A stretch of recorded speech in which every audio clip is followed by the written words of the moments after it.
Hello, and welcome to a very special podcast that is part of a series I'm leading on diversity and inclusivity with CME Outfitters.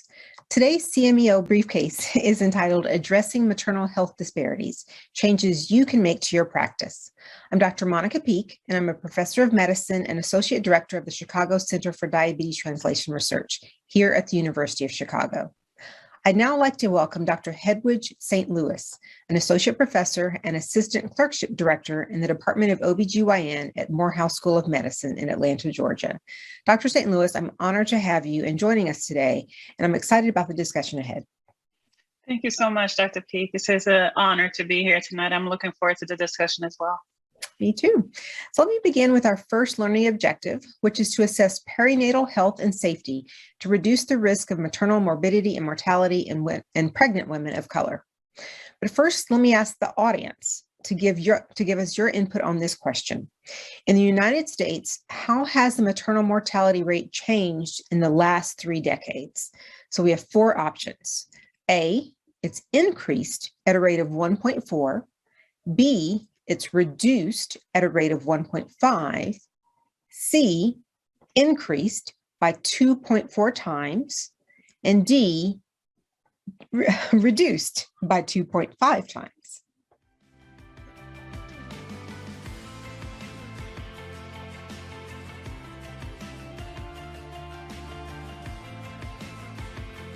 I'm curious to see what the audience is going to say. Me too. All right, so a little bit more than half of the audience said that it has increased by almost 2.5 times, by 2.4 times, 53%. And that is the correct answer. So we had a little bit of spread in the other 3 answers, but half of us are already with us. And so that means that we have a little bit of our work cut out for us tonight, but we've already got, at least half of the group already with us and ready to move ahead. So Dr. St. Louis, as we just illustrated in the audience question, there's a maternal health crisis in the United States that disproportionately affects women of color, particularly African-American, Native American, and Hispanic women. What can you tell us about this, and what are the primary causes of maternal mortality?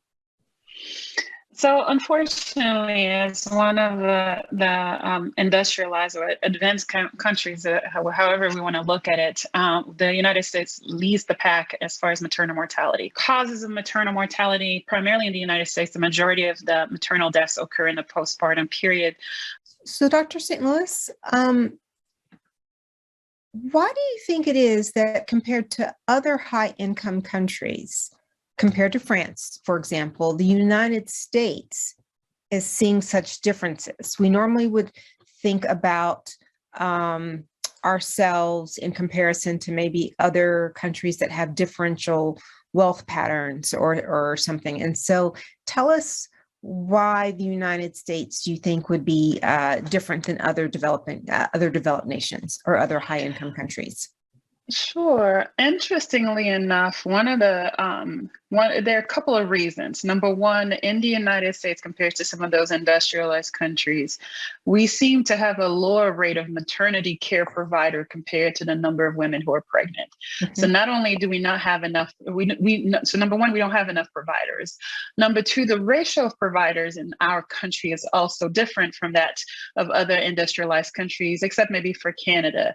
And the fact that most of these countries, the maternity care is primarily based and led by midwifery, so midwifery-centered care.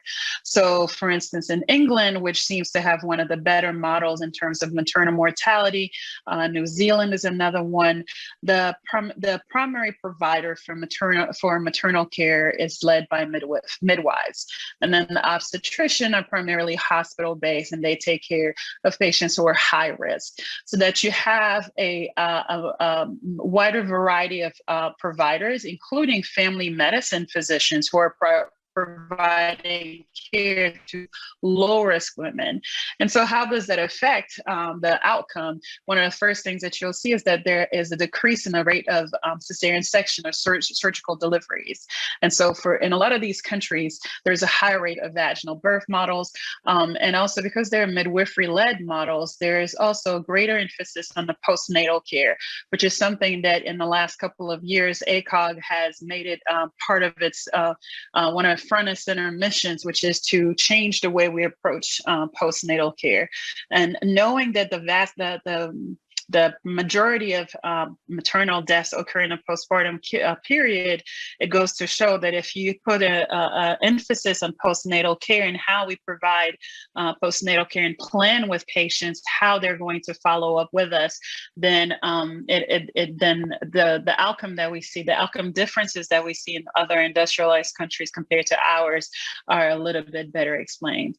And so, I think one of the things that we can do here when we're thinking about maternal care is to try to encourage a diversity of provider, an increased number of provider, not just in terms of midwives versus OBGYN, but also diversity in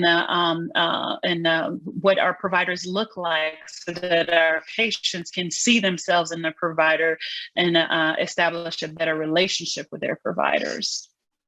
I think a lot of people would probably be surprised by what you just said, as far as here we're so fascinated and obsessed with having OBGYNs and really sort of leaning into C-sections as, even when they're not medically indicated. That's sort of a trend here in the United States, and finding that these are perhaps associated with worse outcomes. And do you think that you had mentioned that there's a lot of maternal mortality in the postnatal period as well? And do you think that having a broader social safety net for women in other countries in the postnatal period, so as far as maternity leave and paternity leave, and having those be accessible to all women, as opposed to women who happen to be working in jobs where it's, a luxury, as opposed to if you're, an hourly worker or something where that's not something that you can do. Absolutely. And I'm glad you brought that up. That's, that's point number 3. And what are the things that differentiates us from other industrialized countries? The United States remains one of the countries that thus far has not been able, for some reason, able to embrace the idea of paid maternity or parental leave, right? Even some of the quote unquote less industrialized countries, when you're thinking about, say, for instance, maybe India, which traditionally has not been considered industrialized. I'm not quite sure why, but traditionally has not been considered that. They have paid parental leave, right? And so for us, when we think about the concept of maternity leave or paid maternity leave, paid parental leave, that also makes a difference when we're thinking about some of the issues in the postpartum period, postpartum depression, preeclampsia, and the ability of parents and new moms to be able to focus on their own health and the health of their newborn versus how quickly can I get back to work, or how fast do I need to be back at work. And that's something that we see a lot, especially in the hourly workers, where a lot of our patients and a lot of women in the community don't have the luxury to even really truly take time off from work after they deliver their infant, which then translate in their inability to follow up with their provider, especially if they have had surgery or if they have preeclampsia, if they're unable to follow up the way we want them to follow up. That makes it harder for them to be able to receive the care that they need. And so when you think about a broader social safety network, one of the things that I would encourage my colleagues to do is to then try to reach out to some of those community-based organizations that can partner with physician and provide some of that follow-up that a physician's office may not be able to provide, in order to increase the access and the outreach that we can do to support and elevate the women in our community who have just given birth. Mm-hmm. So we know from your discussion that the rates for maternal morbidity and mortality are much higher for Black women, for Native American women, for Hispanic women, and that for Hispanic women in New York City, they're 3 times more likely to suffer from maternal mortality. And we know that from the data that 37% of this disparity is due to the delivery site for the hospital that these women go to for maternal care. So in this regard, let's discuss the interpersonal biases and racism and the structural issues, the structural racism that drives many of these underlying social and structural determinants of health that's responsible for maternal mortality. So why is it important, Dr. St. Louis, for us as providers to be aware of these factors? And why should our personal unconscious or implicit biases matter to us as healthcare professionals? Absolutely. It's a great question. I think one of the reckoning over the past few years for those of us who are in obstetrics and gynecology is acknowledging the history, the presence and the role of racism in the history of obstetrics and gynecology, and thinking about the biases that we bring into the room when we're speaking to our patients. Something as quote unquote seemingly innocuous, the fact that there's this pervasive myth that people of color don't feel pain the same way than non-Hispanic white women. And so there is there are these pervasive racial biases that exist in medicine and that have been perpetuated through medical education or lack of education, if you want to look at it that way. And so with bringing these personal biases, even if they're unconscious biases, the way we approach patients, the way we speak to patients, if we assume that a patient of color does not feel pain the same way, we're less likely to pay attention to the patient or likelier to dismiss the patient when the person comes in with a complaint of pain. When you think about the lack of diversity in our healthcare force, that also affects the ability of the provider and the patient to connect. There are several studies, well-established studies, who have shown that having a Black male provider seems to increase the better outcomes for our Black male patients, and that also translates in women's health. And so the ability of a provider and a patient to relate to one another makes a big difference for the patient in terms of patient outcome and the provider's ability to speak the patient's language, so to speak, to speak the community's language, if you want to look at it that way. So if you're talking about nutrition to a patient, being able to understand that person's cultural history and what they normally eat, that would be that makes sense in terms of how you're going to counsel your patients. And so, our biases in essence are sometimes drive the way that we speak to our patient, the way we approach a patient, the way we see a patient, and the way we counsel a patient. And so it's very important to not only be aware of our biases, but also always take stock of how we walk in a room and how we perceive our patients when we walk in that room. Absolutely. Thank you so much for that. I want to talk a little bit about VBAC, vaginal birth after cesarean, because this scoring system has been controversial. It codifies structural and interpersonal racism and healthcare providers' unconscious biases. So can you talk a little bit about this measurement tool for birth and how it's contributed to disparities in maternal morbidity and mortality? Absolutely. So the VBAC tool, for those in the audience who are not quite aware of that tool, is a tool that has been used by obstetrician gynecologists to counsel women who have had a previous cesarean section as they're approaching their second delivery. And so the tool was meant to be used as a way to counsel the patient in terms of their likelihood of successfully having a vaginal birth after cesarean section. The initial iteration of the tool took into account the race of the patient.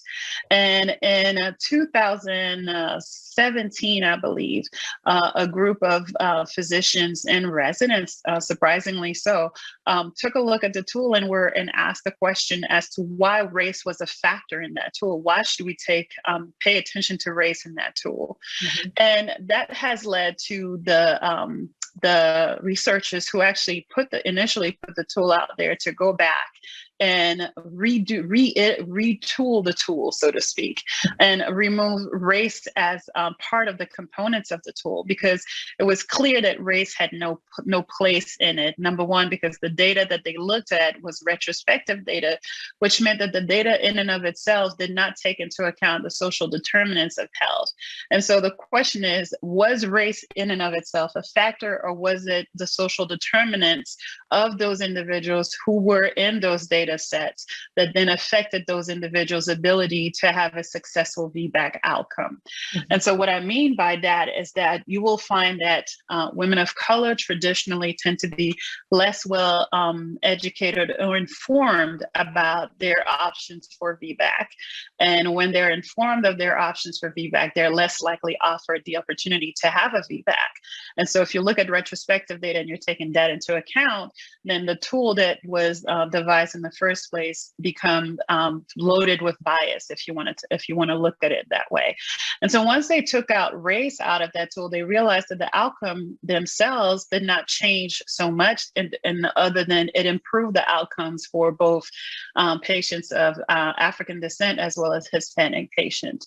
And so the VBAC calculator is just one example in medicine of many other clinical calculators that we use that take race as a construct. But when we started looking at these clinical calculators, we're not really sure why race would be a construct, since race is more of a social construct and not a genetic construct. And so the VBAC tool has been retooled. Does this mean that providers are going to be likelier to offer women of color an opportunity to VBAC in the right circumstances? We're not sure, but at least it's a step in the right direction.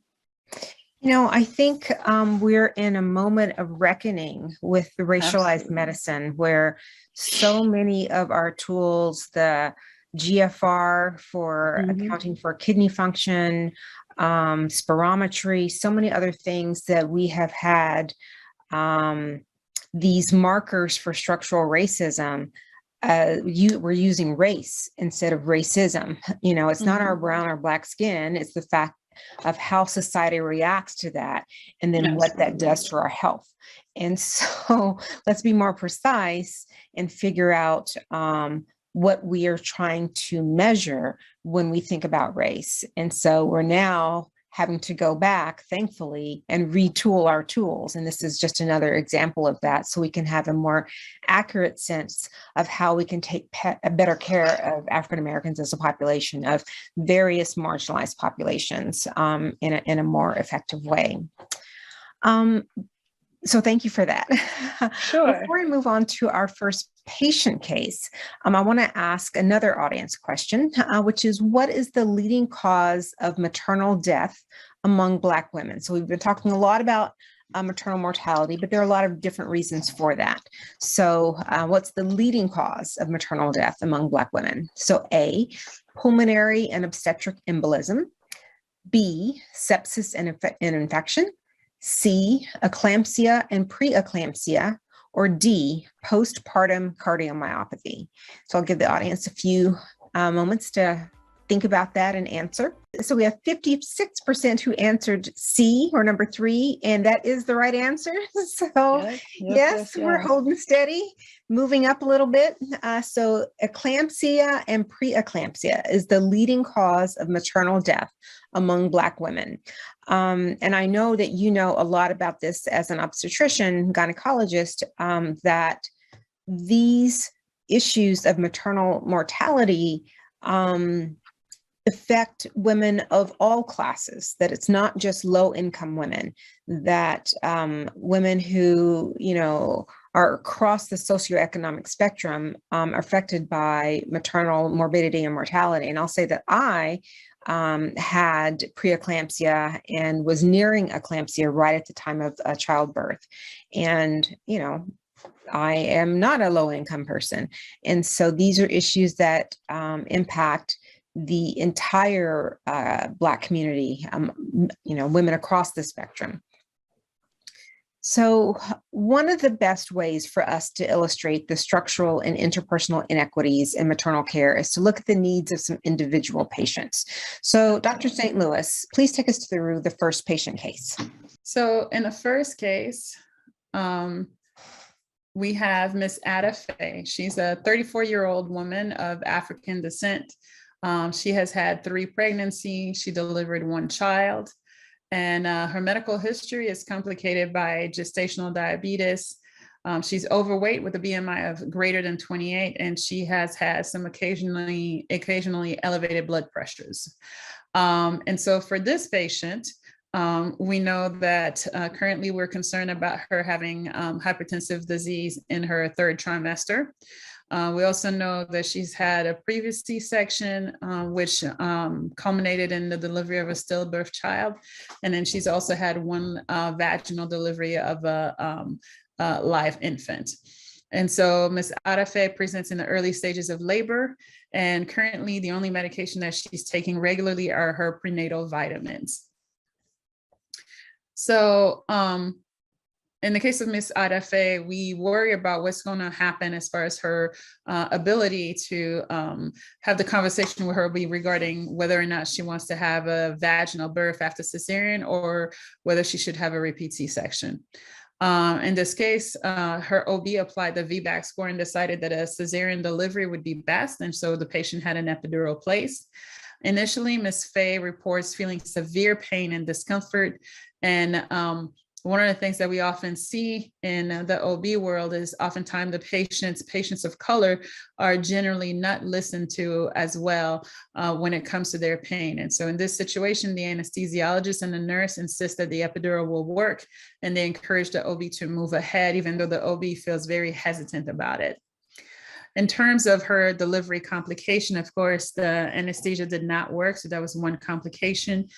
She also had some hemorrhage, and throughout the procedure, she did have some elevated blood pressures.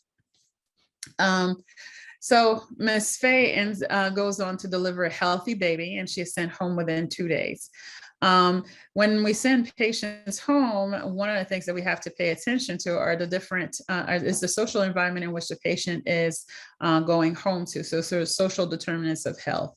In Mrs. Faye's situation, she's the mother of a toddler. She is also full-time employed as a business manager with very limited maternal leave. Even though she's had a C-section and she should not be standing for long periods of time and lifting heavy items, her job requires her to do the exact opposite, which is to stand for long duration and lift heavy items. So what are some of the complications that Ms. Faye ends up having?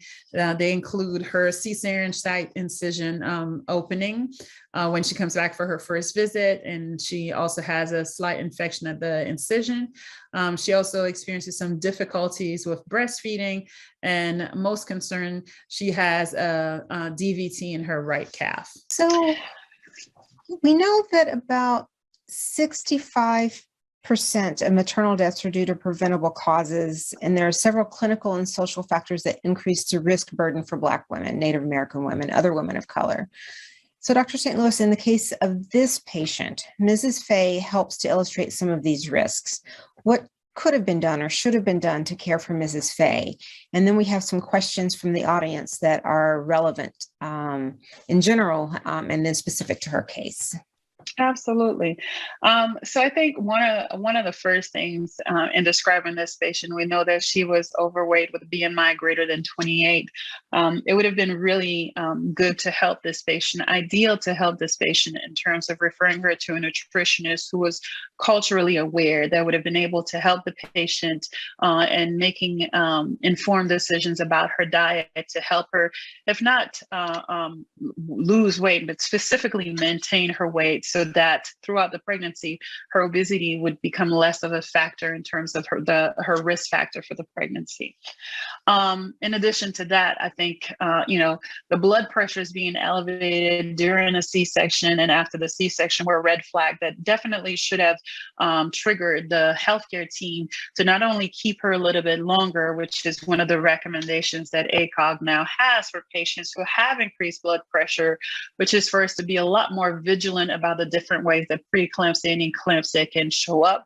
And that would have triggered then the healthcare team to keep this patient a little bit longer, but also to set her up for closer follow-up, not just for her incision, but also for her blood pressure.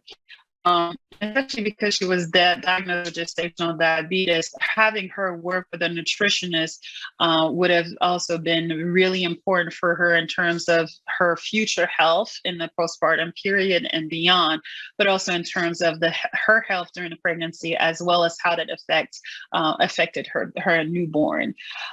Given that she has a history of a previous stillbirth, which was not explained, that could have been related to gestational diabetes. It would have been good for her to have access to those resources so that she could make more informed decision and have a better care plan that she would put together with her provider. I think part of it is, when you're thinking about the case, especially you're thinking about what happened to her during a C-section, and the idea that it happens that providers tend to be a little less conscious of the fact that patients of color feel pain just like everyone else. And so sort of the dismissive attitude that, the epidural will start to work, that in and of itself can create a trauma for the patient. And later on, this patient is less likely to come back to the healthcare system. And this would not be someone that would be recommended for a home birth, or even and if she was going to use a midwife in a birthing center, she definitely needs to be seen closer to the physician. But having had that particular experience, this is somebody who is traumatized and less likely to come back in the healthcare system, when this is someone who would need a healthcare team, including a physician and a midwife, to take the best possible care of her. In addition to that, when you're thinking about nutrition, you definitely want her education and her nutritionist to be cognizant of her cultural history and her social history, so that the recommendations are recommendations that she is able to follow, that align with her values, align with her culture, and align with what she has access to. And when you're thinking about social determinants of health, it's very important to think about what does she have access to. And before we move on to the next two cases, I did want to make sure that we talked about VBAC and sort of because we had discussed that right before this patient case. And so can you talk about how that's relevant to this case in particular? So in this particular case, I think that having the tool and using the way the provider used the tool, the provider specifically steered the patient towards having a repeat C-section, as opposed to using the tool as to open a conversation with the patient. The VBAC tool, even with the retooled VBAC tool, should not be used to drive a clinical decision and be able to counsel the patient, and be able to give the patient the information they need so that they can make informed decisions with their providers, as opposed to the provider making a decision for that patient. Excellent. You have already answered a few of the questions that came up in the chat. So I'm going to move on to our next case to make sure that we're conscious of time. Our next patient is Mrs. Rosario Lopez. Dr. St. Louis, can you tell us about this patient case and what's important for us to recognize with her? Absolutely. So Ms. Lopez is a 26-year-old Latina woman, G1P0. This is her first pregnancy, coming in at 33 weeks, complaining of shortness of breath, who eventually was diagnosed with preeclampsia. Part of what we need what is important in this case is that there was a delay in her diagnosis. She presented in the emergency room complaining of shortness of breath, and at that time was given an inhaler and discharge, and the provider in the emergency room was not cognizant that her symptoms could be related to preeclampsia.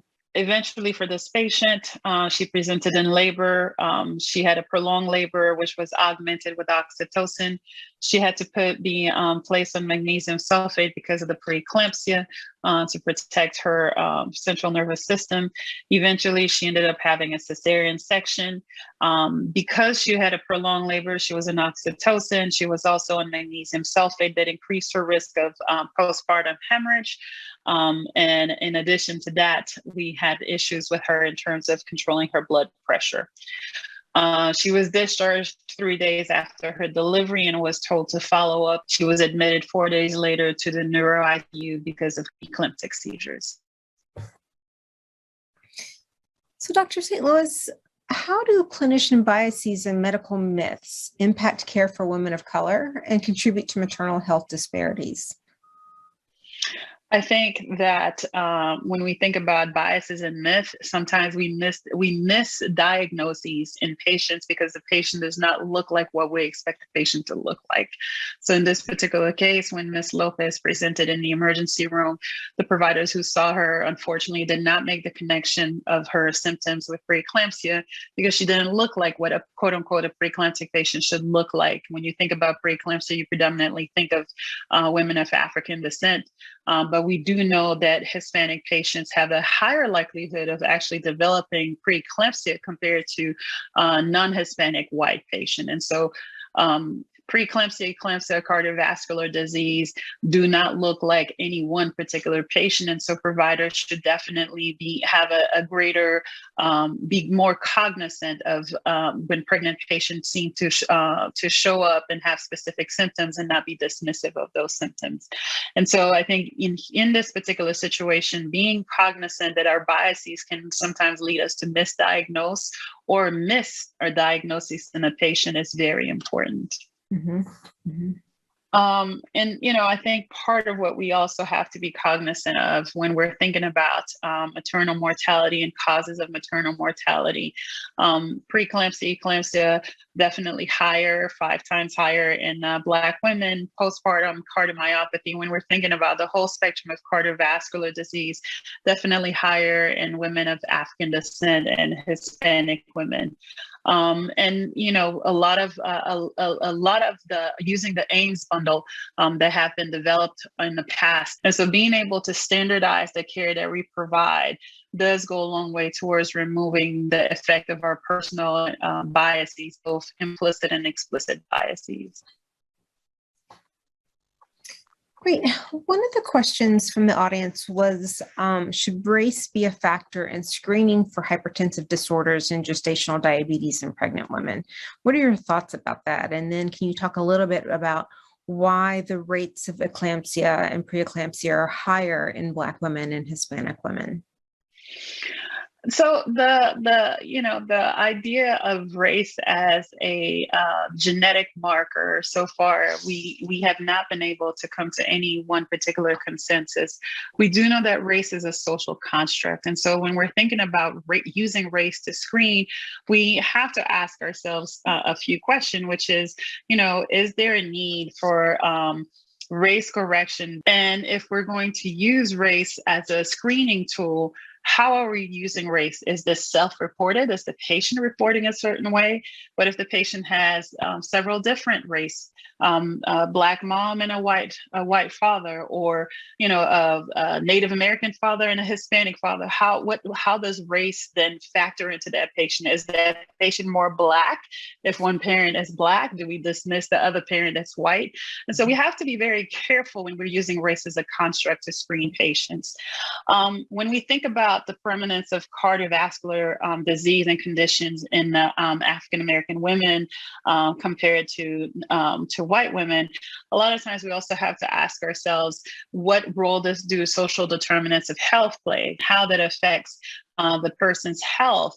That also has to be taken into account. And so, yes, there's a predominance of cardiovascular disease among Black women, but does this mean that we have to use race as a construct to screen? I think that's a little bit of an overreach, because we thus far, we cannot account for the impact of race, especially if it's something that the patient is self-reporting. Mm-hmm. Mm-hmm.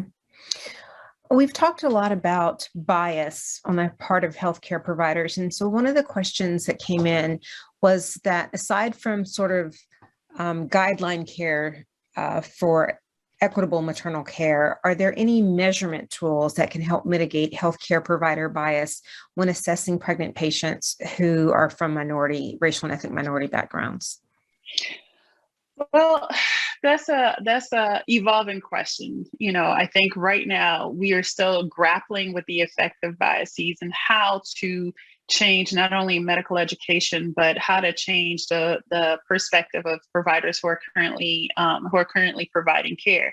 And so we are looking at a lot of healthcare systems who are now implementing implicit bias training in their system to increase awareness. We are also seeing a lot of initiatives that are looking at respectful maternity care, and so implementing respectful maternity care throughout healthcare system and involving physicians in those initiatives in order to change their interaction with patients. I think the AIMS bundles have gone a long way towards standardizing care and decreasing the effect of bias and race in the care that women are able to access when it comes to preeclampsia, postpartum hemorrhage, and so on and so forth. But the jury's still out. We still have a lot of work to do. Great. And then one person just wanted to clarify. She says, excellent presentation. Her question is, when we talk about the maternal health crisis, is this what we're talking about, the maternal care disparities crisis that we see in Black women? Is that what we mean by the maternal health crisis? And then are maternal disparities in other women of color also reaching what we would call a crisis level? And that question is also recently just came in. That's a very interesting question. I think the slide that we had earlier when we were looking at maternal mortality rate, and we saw the disparity between Black women and women, other women in this country is quite significant. And so when we talk about the maternal health crisis, a lot of times the image that we're thinking is women of color, predominantly women of color, followed by Hispanic women and Native American women. The rates though seem to be significantly higher for Black women than other women of other races in this country. Mm-hmm. So we've talked a lot about preeclampsia and eclampsia, some of the main causes of maternal mortality in Black women. What are some of the other cardiovascular conditions that lead to disproportionate maternal mortality and morbidity, and how can we mitigate this? So definitely postpartum cardiomyopathy, obstetric embolism, so deep vein thrombosis seem to be two of the other big ones when we're thinking about cardiovascular disease in the postpartum period. In terms of mitigating, I think a lot of it is, number one, physician awareness and educating our providers, not just OBGYNs, but our primary care providers, our providers in the emergency room, so that sometimes when these patients come through, that these patients do not fall through the cracks and get misdiagnosed, but also educating patients so that patients are aware of the signs. Unfortunately, as you well know, even when patients are aware of the signs, sometimes providers don't listen. And so that's why a lot of the emphasis has to be on providers being able to hear when a patient says that something is wrong. Because at the end of the day, the patient is the expert on her own body. And if we can get providers to start thinking about it that way, that it's two experts, the patient and the physician working together, that goes a long way towards mitigating some of the near misses that we are having. All righty, so let's move on to our next case. Dr. Swiftwater. Dr. St. Louis, can you tell us about Dr. Swiftwater and the risk of disparate maternal health care in older women? And I have to say that I was considered advanced maternal age when I was pregnant, and I was like, that's a thing. I didn't know there was such a term. So she kind of reminds me of myself. Can you take us through her case? Sure. Dr. Swiftwater is a 41-year-old Native American. She is, this is her fourth pregnancy. She has no children. She called her obstetrician when she was about 22 weeks because she did not feel well. And she was worried because she had 3 previous misses. And so this was her fourth attempt at having a viable, reaching a viable pregnancy. Her obstetrician felt that she was overreacting and was dismissive. And the patient then presented to the emergency room 5 weeks later in preterm labor. She had prematurely ruptured her membrane, and she also had a chorioamnionitis infection. the healthcare providers assumed that she had other children. And so the Dr. Swiftwater had to explain that this was going to be her first viable pregnancy. She had never reached viability previous to that. And even though she was a physician, one of her complaints was that she was not heard in the emergency room and in labor and delivery, that she was treated somewhat dismissively. All right, let's ask our audience another question and see if we can at least keep our 50% going rate. The question is, maternal health inequities increase with maternal age. What is the mortality rate for Black and Native American women over the age of 30 years compared to white women? Is it A, 1.5 to 2 times, and it says 5, but it's supposed to be 1.5 to 2 times higher, B, 2 to 3 times higher, C, 3 to 4 times higher, or D, 4 to 5 times higher? So I'll give you a few minutes to answer, and keeping in mind that that first answer is 1.5 to 2 times higher.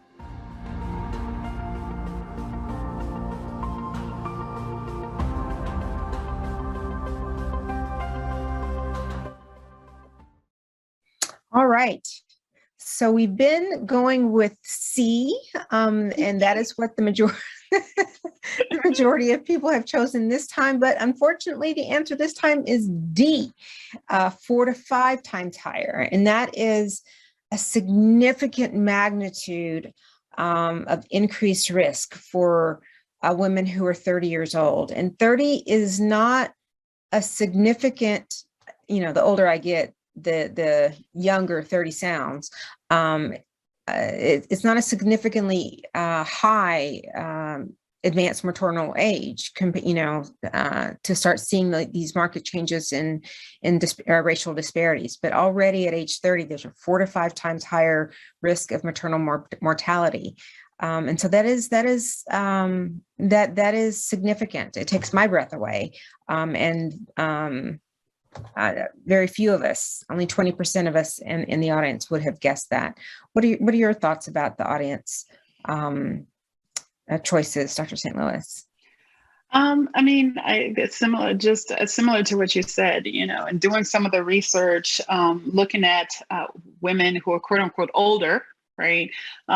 You see that the effect of weathering, which we're just now starting to be conscious of. And so the effect of stressors, daily stressors, racial stressors on the health and mortality of minority individuals, African-American, Hispanic, Native American, and how that affects their well-being, their health and well-being, and their susceptibility to chronic illnesses. And so when you add chronic illness to pregnancy is going to exacerbate any underlying condition that somebody has. And so as you get older, those conditions, there's a greater likelihood of having a chronic medical illness. And so that is compounded by being pregnant. And so you can see that maternal mortality is definitely going to be increased as we age. When you're thinking about chronic medical illnesses, obesity and chronic hypertension and diabetes, as you get older, there's a greater likelihood of being affected, a greater risk of having these chronic illnesses, or it's going to exacerbate whatever is latent. And so with our older patients, we tend to have a greater risk of preeclampsia. We tend to have a greater risk of eclampsia, gestational diabetes, and all of these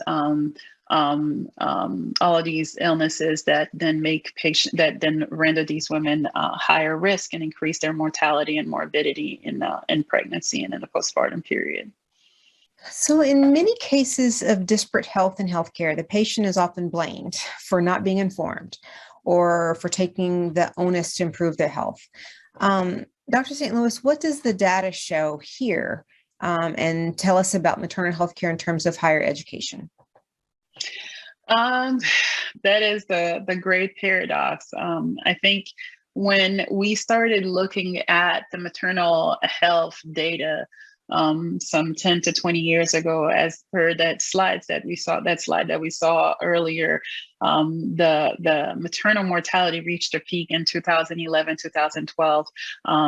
And so when we started looking at the data, one of the first explanation that we were looking for was whether or not the maternal education, social construct, whether this person was well educated, the type of job, their access to healthcare, did any of those have any effect on their healthcare outcome?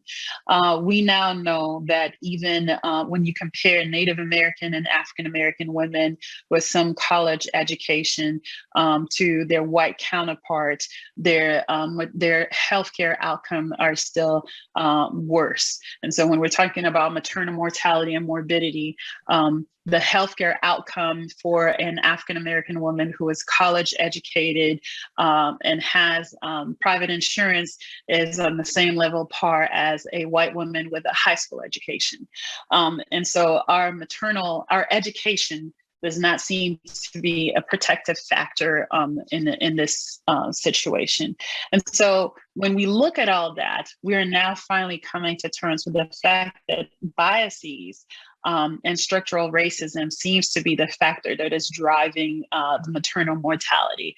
That even when a woman, as per some of the more famous moms in the press, Serena Williams and other women of color who are famous, who have come forward to discuss their personal experiences during their pregnancy and the postpartum period, these biases are driving maternal mortality in certain instances, and that the provider will not listen to that patient, which is what essentially happened in the case of Dr. Swiftwater, who called and said something is wrong, and yet was dismissed by her provider. And it's a very common story that I hear from women, on a weekly basis.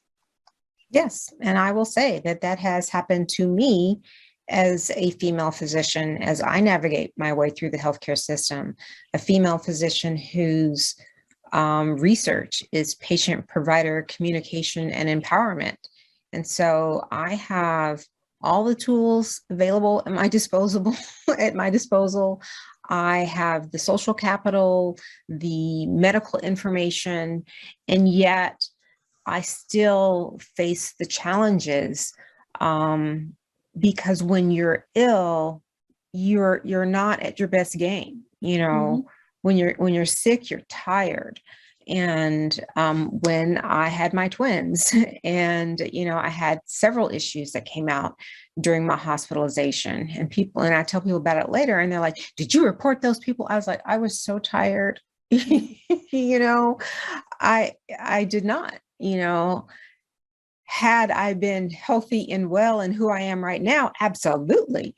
But when you're sick, you just want to get well, and so it's a lot to ask of patients when they're not at their strongest, and when they have social identities that are marginalized, to, rise above all of those factors, and still be able to, engage their healthcare providers in a way that they can get the best outcomes for themselves. Absolutely. I don't think I could put it more eloquently. And if it's difficult for those of us who are well educated and do have the tools, imagine what it is like for that patient who may be 17 and doesn't have the tool, or that patient who may be 30 and doesn't have the educational background that someone like you or I has enabled for and so I think I agree with you that asking to the patient to advocate for themselves in those instances is an unfair thing, an undue burden to place on the patient. That burden should and needs to fall on the healthcare system and the providers to change the way that we approach our patients, and to truly approach our patients with respect, and seeing them as a human being, and really be able to listen to that person when that person is saying, my body is not functioning in the best way that I know that it can, because ultimately they are the expert, as I said before, in their bodies. Can you talk about respectful maternal care? Absolutely. Passionate about in terms of how we change our approach to how we take care of patients. As I said earlier, for us obstetrician gynecologists, we're sort of having a little bit of a reckoning of the role of racism in our profession and where we come from, and how it has remained pervasive, and how we walk into a room, speak to the patient, and examine the patient and assess our patients, and so on and so forth. And so the idea of respectful care is that when we're thinking about equitable preconceptional, prenatal, postpartum care, and women's health in general, that we be cognizant of our personal biases, both implicit and explicit biases, that we be cognizant of how we walk into the room, that we respect the patient as an expert in her own right of what is going on with her, that we be mindful of the folks who are in the room with her, so that in the room as a voice and an advocate for the patient. So to listen to that person and not be dismissive or offended that that person steps into the room and starts asking questions. And then also, of course, the most important one, that we respect the patient when the patient does not agree with our treatment decision. That's a big one for us physicians, because we walk in there as expert and we expect our patients to, so to speak, do what we say, right? And so the idea that we are now having to think about how we relate to patient, and that this is a conversation, and hopefully we can change how we're training future physicians, nurses, midwives, to start thinking about respectful maternity care as a central tenet of how we care for patients. Absolutely. Thank you so much, Dr. Lewis. This has been fascinating. And it brings us to our takeaway goals that each of us can play in trying to help end maternal morbidity, mortality disparities in the United States. Our SMART goals today are: 1, to recognize and address structural racism and healthcare provider unconscious/implicit biases in maternal care. Number 2, to integrate maternal safety bundles and best practices such as the 4 R's you just described to reduce preventable maternal morbidity and mortality. So tongue twister.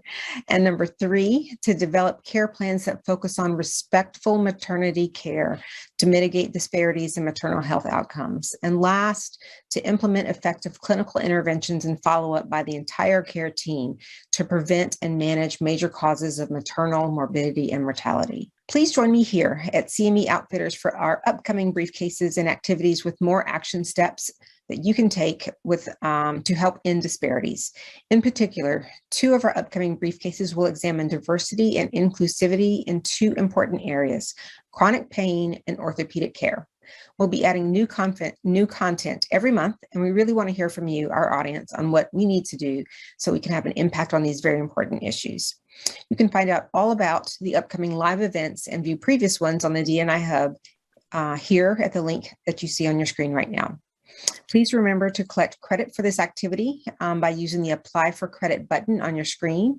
And again, thank you so much, Dr. Lewis, for your input today. It has been wonderful talking to you. Thank you for our audience for all of your work in providing equitable and holistic care to patients around the globe. Thank you so much.